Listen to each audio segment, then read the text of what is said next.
This happened 5 years ago. I was 30 and working as a sleep technician at a clinic. I thought I knew what to expect with my job. I spent long hours helping patients understand their sleep disorders. There were always a few odd cases, but I felt confident in my skills. I've never stopped thinking about that one night, though. My nights at the clinic usually blended together. I set up the monitoring equipment, checked the patient's vitals, and waited. It was quiet and dim. Around midnight, I noticed something strange with one of my patients. They were mumbling. Their phrases were jumbled, yet they felt personal. I thought I could hear fear in their voice. I felt uneasy but brushed it off. It was just typical sleep stuff, or so I thought. As I continued my shifts, I noticed other patients acting oddly. A few talked in their sleep about the same figure. They called it him with alarming familiarity. I felt cold when I heard them. Maybe this was just a coincidence or sleep deprivation messing with my head. Each night felt more charged than the last. It was like the air was thick. One patient woke up in a panic, claiming they felt watched, even while they slept. That night, I kept glancing over my shoulder. I had never felt that way at work before. Then I started seeing things that made no sense. The shadowy corners of the clinic began to feel alive, flickering just out of view. I swore I heard whispers echoing through the hallways. I looked at the monitors. The patterns appeared different. I started to second-guess everything. Maybe the stress was getting to me, or maybe something else was going on. There was a night when 2 patients shared similar dreams. When one called out, the other answered in their sleep, both speaking the same name. I couldn't quite catch it. A rush of dread filled me. I felt like I was standing on the edge of something sinister. I didn't know if it was real or if I was losing my mind. That I wanted to confront the mysterious figure they kept mentioning. But how? I stared at that monitor, hoping for answers. My heart raced. I thought I couldn't take it any longer, but if it was all in my mind, how could I explain what I felt? Then one night, I peered into the dark. I heard a voice behind me. "Why do you watch them?" I turned around, my breath hitched. Nobody was there. I grabbed the nearest clipboard. My hands trembled.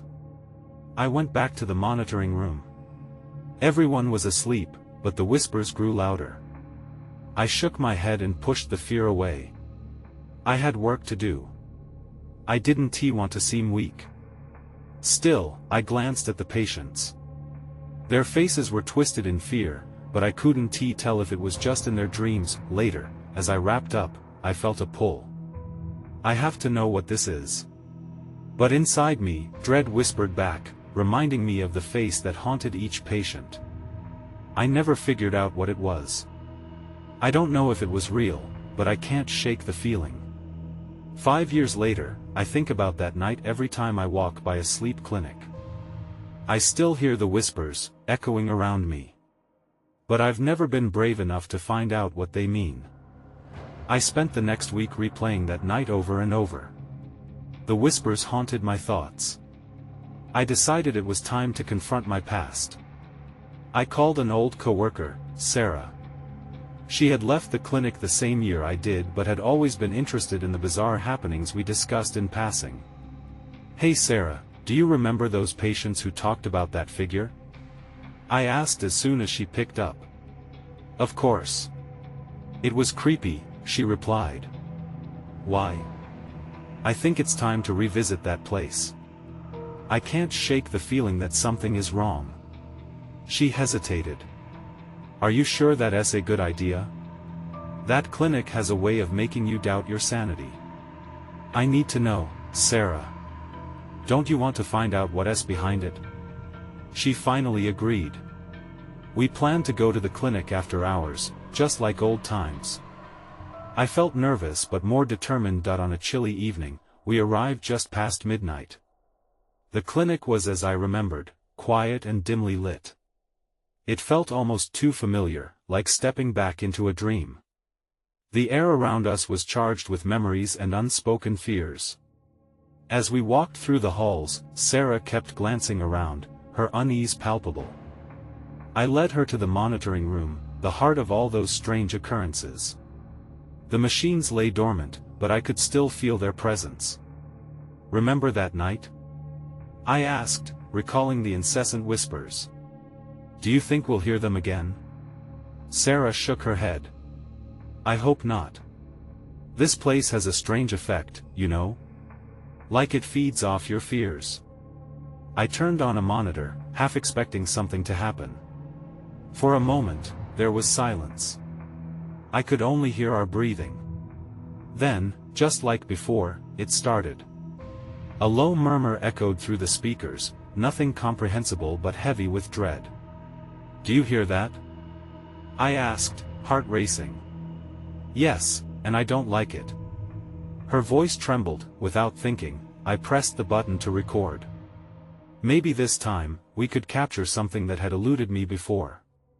The whispers grew louder, forming a chaotic symphony of hushed tones that seemed to wrap around us. I felt cold, like something was lurking just beyond the edges of my sight. Suddenly, a shadow darted across the room.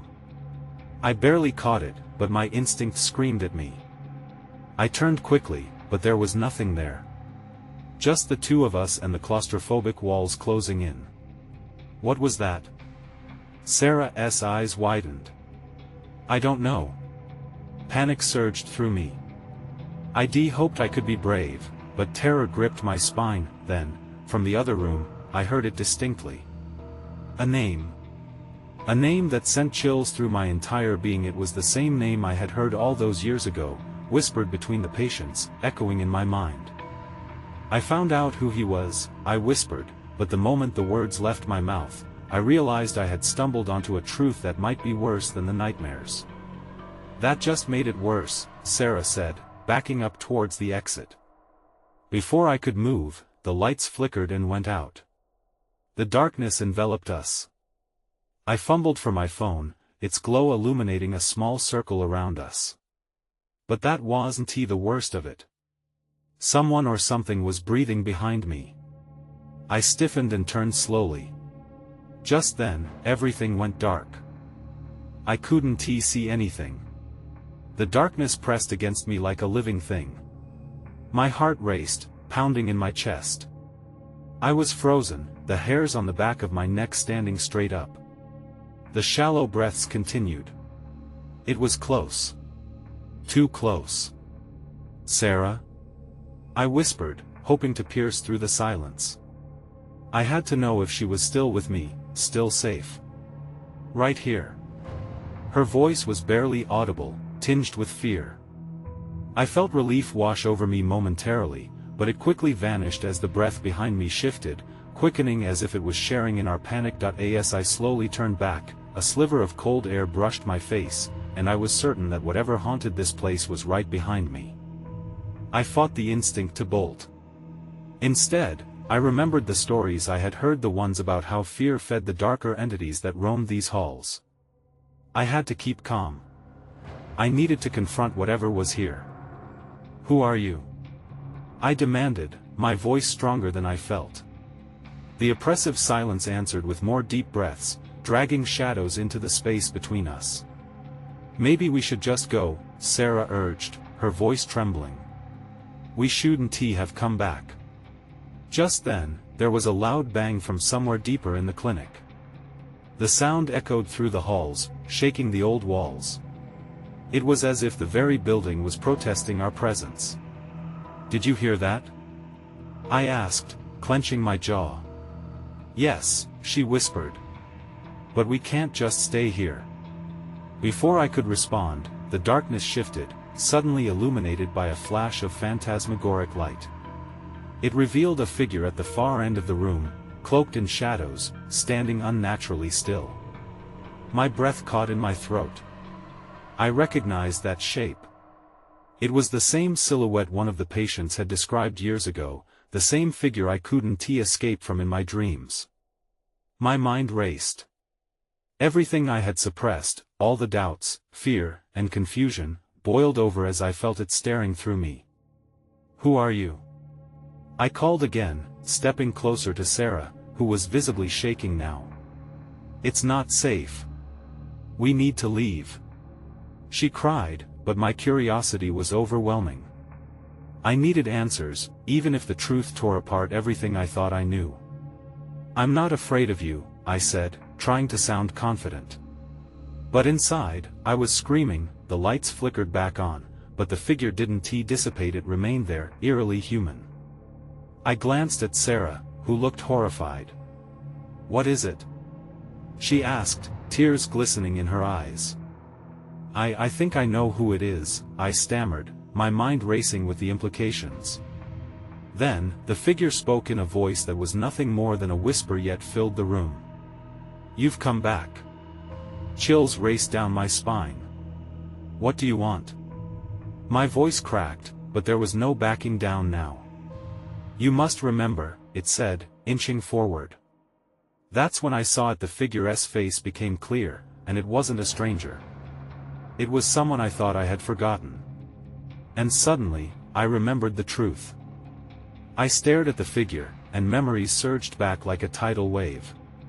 It was Dr. Lane, the psychologist who had vanished without a trace 5 years ago.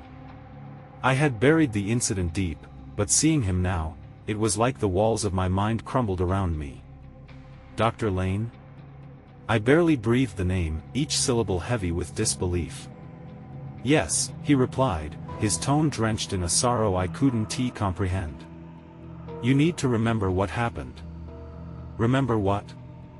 I shot back, a mix of anger and fear surging through me. "You disappeared. Why are you here?" "I never left." He took another step closer. The shadows clinging to him seemed to stretch and twist, like they were alive. "Not really.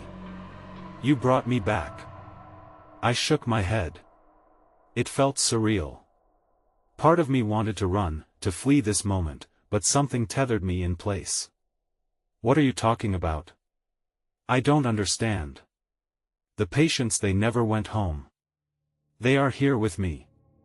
His voice dropped lower, almost a growl. "You know this. You felt it." Sarah squeezed my arm, her grip tightening. "We have to go. This isn't right." But I couldn't look away from Dr. Lane. "What happened to them? Why are they still here?" "They are trapped, just as I am." He looked around the empty room, his gaze catching shadows lurking in the corners. "When you left the clinic, you sealed their fate." My heart pounded, churning with guilt and confusion. "That's not true. I didn't mean to. Intentions don't matter anymore." His eyes darkened, and for a moment, I sensed a shift in the air, a pulse of angry energy swirling around us. "You must confront what you have hidden." In that moment, the light flickered again, more violently, and the room seemed to shrink around us. Shadows swayed, and whispers filled the space like a chorus of forgotten souls. I remembered the stories of the patients left behind, patients who spoke of darkness lurking within the walls of the clinic. "What do you want me to do?" I asked, panic creeping back. "Free them," he said, and I could see desperation in his eyes. "You're the key." Suddenly, the temperature dropped, and an unearthly chill rushed over me. I could feel something shifting behind me, the air thick with a sense of dread. It wasn't just Dr. Lane in front of me, it felt like something else was watching from the shadows, something angry. "Sarah, we need to go," I yelled, but as I turned, a cold hand gripped my shoulder. I gasped and spun around, only to find nothing there. "Right behind you," Sarah shrieked. I could see her pale face, eyes wide with terror, that I could feel my heart racing, but I couldn't leave. I had to understand. "Dr. Lane, what do I do?" I asked, feeling the heaviness of the past pressing down on me. He stepped back into the shadows. "You have to face the truth. Only then can you let them go." But the shadows thickened, suffocating the space. And in that moment of fear, I realized there was something I hadn't confronted.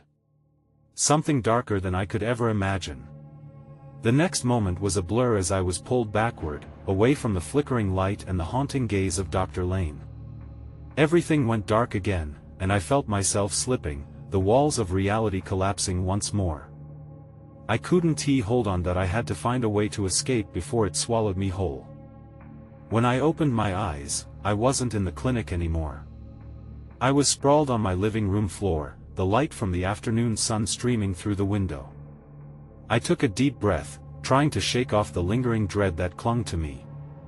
But the memories of Dr. Lane and his desperate words echoed in my mind that I sat up slowly, scanning the room. Everything looked normal, but the air felt heavy. A part of me wanted to dismiss what had happened as a nightmare. Yet the other part, the more rational side, knew better. I needed to figure out what was happening. "Sarah?" I called, my voice breaking the silence. I quickly pushed myself up. She should have been there, especially after everything we'd just encountered. My heart sank when I realized she was gone. I bolted to the door, but it swung open before I could reach it, slamming against the wall with a force that rattled the pictures on the opposite side. "Whoa!" Sarah stood in the doorway with wide eyes, her hair slightly tousled. "You scared me. I thought I'd find you unconscious or something." "Did you just hear that?" I asked, my pulse racing again. "The shadows, Dr. Lane," he asked back, "Sarah." She shook her head, dismissing my fears. "You need to calm down. It was just a bad dream." "No, it was more than that." I took a deep breath, trying to steady myself. "He said I have to face the truth and free them." "What truth?" Sarah asked, her tone softening into concern. I hesitated. "The patients. I think they're still connected to me. Dr. Lane said I sealed their fate." "Come on. You can't really believe that," she said, but uncertainty flickered in her eyes. "What if I don't know? Look at the clinic. Maybe there is something left behind." Before I could respond, I caught movement out of the corner of my eye. I turned and narrowed my gaze at the flickering light in the hallway. It pulsed, almost beckoning, like it wanted me to follow. "Did you see that?" I pointed toward it. "What?" she asked, glancing back and forth, confusion written across her face. "That light. It just flickered." She shrugged, but something in her demeanor suggested she felt it too. "I think you should just stay here. Let us forget about that night." But I couldn't shake the feeling that something was unresolved, something I needed to confront. "No, we need to go back." "Back? You're insane. Sarah, please." My voice rose in frustration. "I have to go back to the clinic." Before she could object, a loud crash echoed through the house, followed by a disorienting darkness enveloping us. My heart leaped into my throat. "Marcus!" Sarah screamed, grasping my arm tightly. Then I saw a figure standing just beyond the doorway, obscured by shadows. A chill wrapped around me, and in that instant I knew I had to face whatever was waiting for us. "Stay behind me," I instructed, but my voice wavered with uncertainty. As we stepped toward the light together, I felt a weight lifting but also a new fear creeping in. Maybe I wasn't ready for what lay ahead. But I had no choice. We had to find out the truth. Then, to my horror, the figure stepped forward. It was Dr. Lane, but his face was twisted in agony, and his eyes burned with an unquenchable rage. "Why did you abandon me?" he growled, the shadows swirling around him like a storm, and I realized I had awakened something far more dangerous. I stumbled backward, dragging Sarah with me, my instincts screaming at me to run. Dr. Lane's distorted figure loomed closer, his features shifting like a mirage. "You think you can just forget?" he hissed, the shadows darting around him like angry serpents. "Get away from us!" I shouted, forcing myself to stand my ground, but the tremor in my voice betrayed me. His gaze narrowed, and for a fleeting moment, I saw something other than rage, a flicker of hurt, of desperation. You left them trapped. You have to fix it. He roared, the shadows swirling heavier around him, echoing his words. Who has trapped? I asked, the panic rising in my chest. What do you want me to do? I want you to remember. Dr. Lane's voice shook the walls. You sealed their fate inside you. You need to free them before it's too late. Suddenly, a muffled scream pierced the air, and I turned to see shadows slither along the walls, creeping toward Sarah. She gasped, her grip tightening on my arm as terror filled her eyes. No! I lunged forward, blocking the dark tendrils with my body. Leave her alone. I took a deep breath and faced Dr. Lane again. What do you mean I sealed their fate? His mouth twisted into a cruel smile. You can't hide from the truth, Marcus. It's buried deep inside you. You have to confront it or they will never be free. What truth? I pressed, desperation clawing at my throat. It's in the clinic. You need to remember what happened that night, he said, the shadows coiling tighter around him, pulling him back as if he was being swallowed by his own darkness. Before I could respond, the room flickered violently, and I felt a pull, as if the very ground beneath us wanted to drag me away. I grasped Sarah's hand, my heart pounding. We have to go to the clinic now. Are you out of your mind? She breathed, eyes wide with fear. That place is where all of this started. I know, but we don't have a choice. If he's right, the walls rattled suddenly, and I heard whispers in the air, each voice tinged with sorrow and anger. They filled my head with memories I had tried to forget. I could almost see their faces, hazy but familiar. My chest tightened with guilt and fear. What is happening? Sarah shouted over the chaos, but I couldn't respond.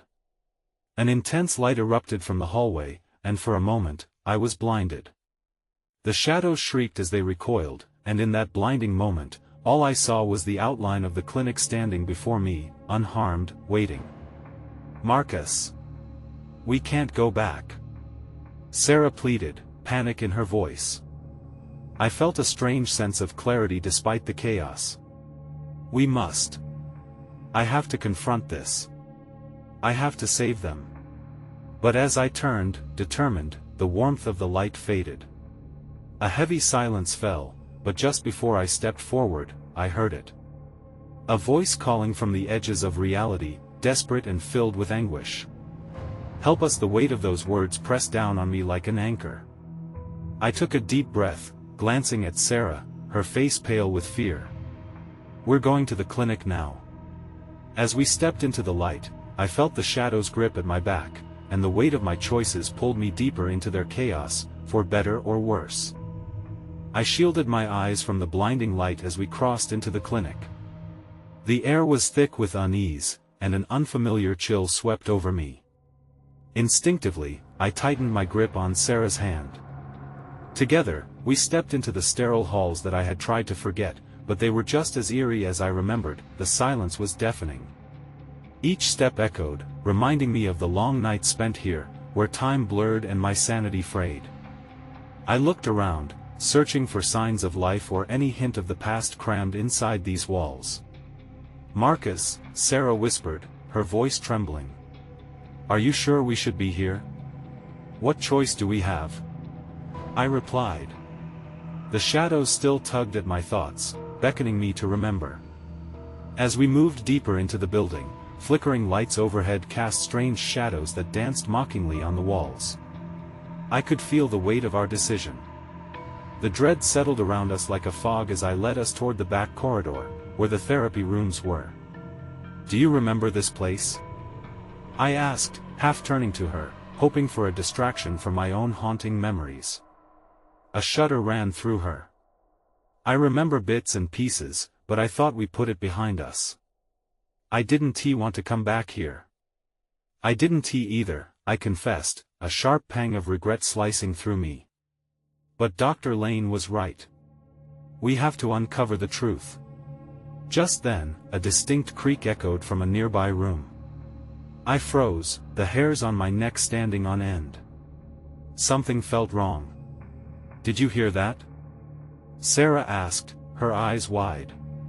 "Yeah," I muttered, stepping cautiously toward the door. I wanted to reassure her, but dread gnawed at me. I pushed the door open slowly, half expecting something to leap out at us. The room was empty, just a simple therapy space. The faded couch still sat in the center, surrounded by peeling walls that held echoes of past conversations. But something drew me to the corner. A faint glow emanated from a dusty cabinet. "That's strange," I said, moving closer. As I opened the cabinet's door, the smell of musty air hit me.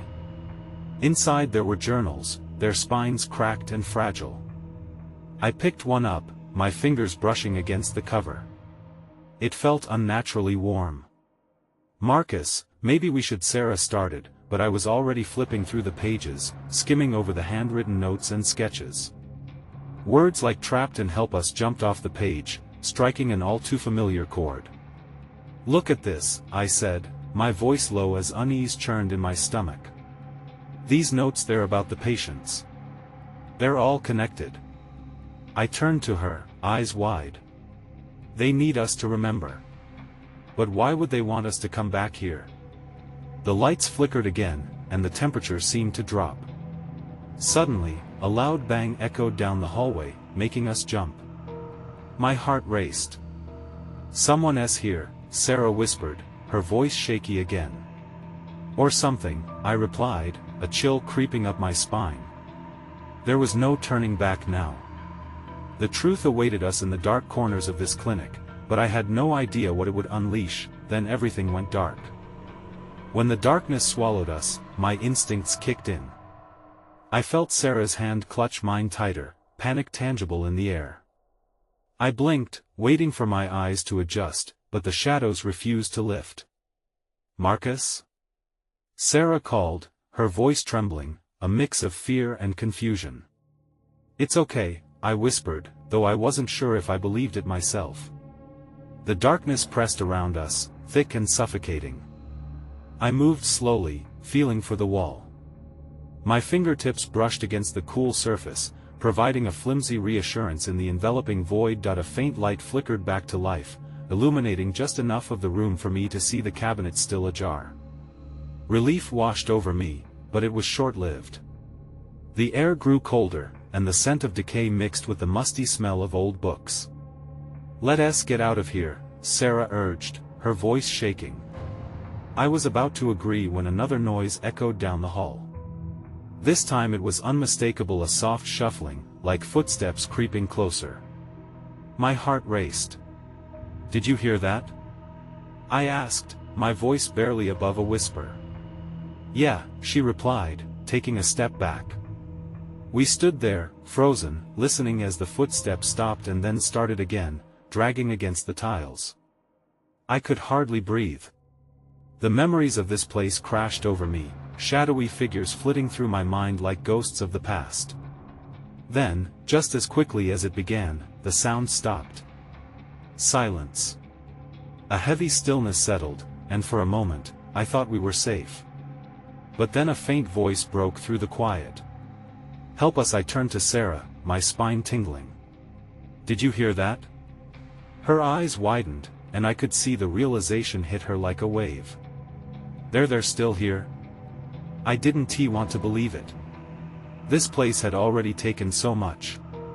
But with every instinct screaming at me to run, I felt an inexplicable pull to stay. "Maybe they want us to help them," I said, almost to myself. "Help them?" Sarah echoed, disbelief and terror battling in her eyes. "What if we unleash something worse?" I didn't have an answer, but the journal's words floated back to me. "Trapped and help us" echoed like a chant in my mind. What had happened to those patients? Did they remain tethered to this place, begging for release? Just then, I spotted something moving in the corner of my eye. I turned quickly, but it was gone. Just another figment of my imagination, I hoped. "Let's just look around," I suggested, pushing my hesitation aside. "We need answers, Sarah." "Are you sure?" "Yeah. "They're counting on us," I replied, though I felt the weight of doubt settling heavy in my gut. We edged toward the door, moving cautiously. The shuffling sound returned, this time louder. Fear twisted in my chest as we stepped into the hallway. That's when I saw it, a flicker of movement down the hall, the unmistakable shape of a figure darting just out of sight. An electric jolt of recognition shot through me. "Did you see that?" I exclaimed, gripping Sarah's hand harder. "What was that?" she asked, her voice barely above a whisper. "I don't know, but we need to find out." With each step, I felt the secrets of this clinic aching to be uncovered, but I wasn't prepared for what we might unleash. The hunt for the truth was just beginning. The corridor stretched out before us, cloaked in shadows. Each step we took felt heavy, like we were walking towards something much bigger than ourselves. I couldn't shake the feeling that we were not alone. "Marcus, I don't like this," Sarah whispered, her voice barely rising above the creaking floorboards. I could see the tension in her shoulders, the way she pulled her coat tighter around her. "Me neither," I admitted, glancing over my shoulder as though the darkness might reveal something lurking behind us. "But we have to keep going." Ahead, the flickering light pulsed like a heartbeat. It seemed to beckon us. I took a deep breath and led the way forward. The air was thick with dread, and my skin prickled with every sound that echoed in the stillness. "Do you think it's them?" Sarah's voice broke through my racing thoughts. "I don't know," I replied. "But we need to find out what happened." We rounded a corner, and just as we did, the temperature dropped. I could see my breath come out in clouds. A door stood ajar at the end of the hall. Light spilled out, casting eerie shadows on the walls. I felt drawn to it, an inexplicable pull I couldn't ignore. As we approached, I noticed strange symbols carved into the doorframe. My heart sped up. I'd seen these before, scrawled in the margins of the journals in the library. They were manifestations of despair, reminders of those who had suffered here. "Maybe we shouldn't," Sarah started, but I pushed the door open. It swung inward with a creak, revealing a dimly lit room filled with what looked like remnants of a laboratory, old equipment, dusty charts, and scattered papers. The room smelled of antiseptic and something else, something rotten. There, in the far corner, stood a table piled with old vials. My gut twisted at the sight. I stepped inside, cautiously, but my curiosity outweighed my fear. "Look," I said, beckoning Sarah over. "These vials, they must belong to the patients." "Marcus, this is wrong. We shouldn't be here," Sarah whispered, glancing nervously at the door behind us, but then I noticed something else. A journal lay open on the table, its pages yellowed. I leaned closer, my pulse thrumming in my ears. Notes filled the margins, some were scrawled in a hurry, while others had doodles that made no sense. Just as I began to read, an icy wind swept through the room, rattling the loose papers. I watched in horror as the pages began to turn on their own. Sarah gasped, her hand flying to her mouth. "Marcus, we need to go," she urged, but the room felt alive, and the deeper I delved into those notes, the more trapped I felt within their words. Then a name caught my eye, handwritten in frantic strokes, Elena. Something about it sent chills coursing down my spine. I had to know who she was. That's when the shadows twisted, merging into an indistinct figure that began to materialize in front of us. I froze, heart pounding. Sarah grabbed my arm, her breath hitching in her throat. "Do you see that?" she whimpered, her eyes wide with terror. I had no time to answer because just then, the lights flickered wildly, plunging us back into darkness. "Help us!" A voice echoed through the air, ringing with despair. "Get out!" I shouted, pulling Sarah toward the door. But as we reached for the handle, it slammed shut with a violent force, trapping us inside. Panic surged through me as I grappled with the doorknob, but it wouldn't budge. It was as if some unseen force held us captive. The air was charged with desperation, suffocating. I could hear the whispers now, a cacophony of voices urging us to leave, to find safety. "Marcus, we have to get out of here!" Sarah screamed, her voice filled with terror. I turned to look at her, instinctively squeezing her hand to reassure her, but I felt the weight of dread settle deeper. Something was happening, something I couldn't comprehend. The entity that had appeared was becoming clearer. "Help us!" the voice echoed again, now a chorus rising from the shadows. The figure materialized, stretching out hands, chaos spinning around it like forsaken souls surfacing from forgotten dreams. "Who are you?" I barely managed to choke out, the air growing thick and oppressive. Remember, the single word hung in the air, a command that both terrified and beckoned me. The figure began to shift and morph, the shadows swirling, revealing flashes of faces pale, haunted, and pleading. They were the patients. "Wait!" I called out, stepping closer, mesmerized by the swirling shapes. "I want to help you." As if responding to my words, the chaos intensified. The energy prickled at my skin, and a memory washed over me, unearthed from the depths I had buried. Dr. Lane's heavy-eyed gaze, his weary voice warning about the dangers of losing oneself within the work. The appointments, the late-night consultations, each detail began to align. "Marcus, don't!" Sarah cried, panic spilling into her voice, but I couldn't look away.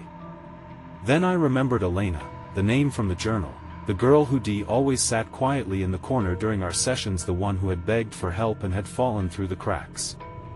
I could see the glimmer of her despair in those eyes, and my resolve intensified. "Is this what you want?" I asked, my voice shaking. "To be remembered?" The figure paused, and I could feel the room settle into a stillness so profound it almost felt like peace. "Remember," the echo morphed into a chorus, filling my ears, blurring the lines between past and present. In an overwhelming rush, memories cascaded through me. The last patient session with Elena, filled tears, her whisper promising to come back for help. I had thought I could only juggle so much. The guilt washed over me, mixing with a determination rising from the depths I didn't know existed. "Let them go!"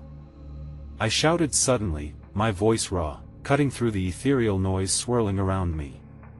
I could feel the presence falter, flickering. "You are not trapped here. You have to find peace." With each word, I sensed the shadows waver. Their cries transformed into whispers of regret, pain, and perhaps a flicker of hope.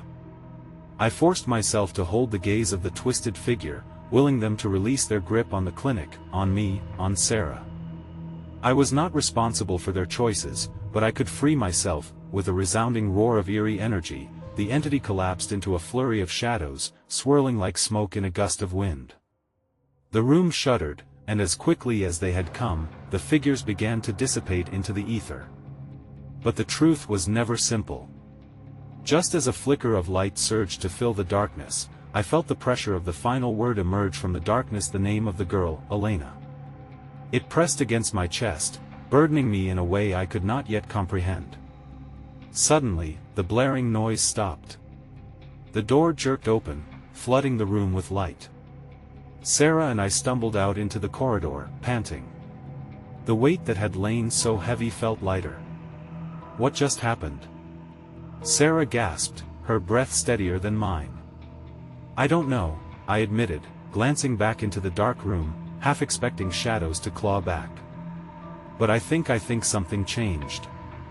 The dimly lit hallway felt less claustrophobic, more alive somehow. But as we moved toward the exit, a lingering doubt settled in my heart. Had we really freed them? Did a part of them still cling to this world, still roam in shadows unseen? As we stepped outside into the cool night air, I took a deep breath, trying to shake off the dread that remained.